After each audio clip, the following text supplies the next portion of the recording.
Eto naman, tuloy-tuloy ang kasiyahan dito lamang sa ating programa dahil panibagong festival na naman po ang dapat nating subaybayan dahil kamakailan lang ay inilunsad ang Intramuros Summer Festival. Kung ano yan, panoorin natin to.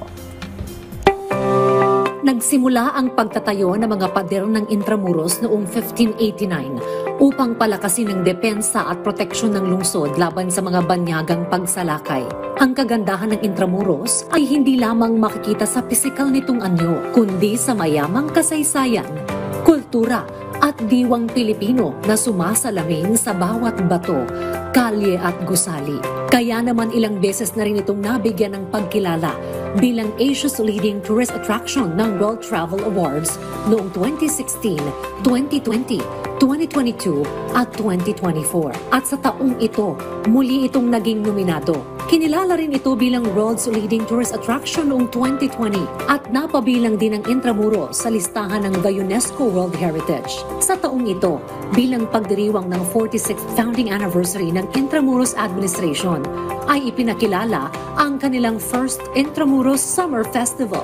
This Intramuros Summer Festival is being organized with the overall objective of promoting the rich history and culture of Intramuros. So we want to promote Intramuros as a vibrant tourism and cultural destination.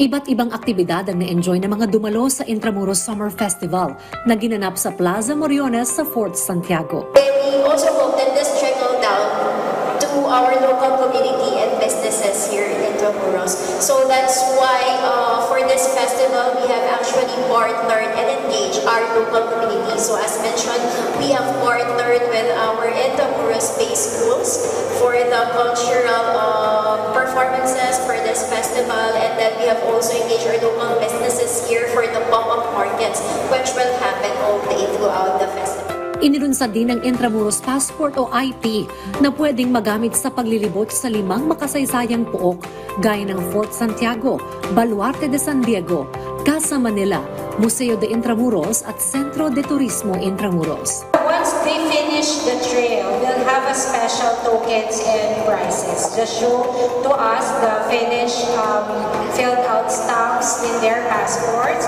and then we can provide po the tokens and prizes. So surprise po muna siya.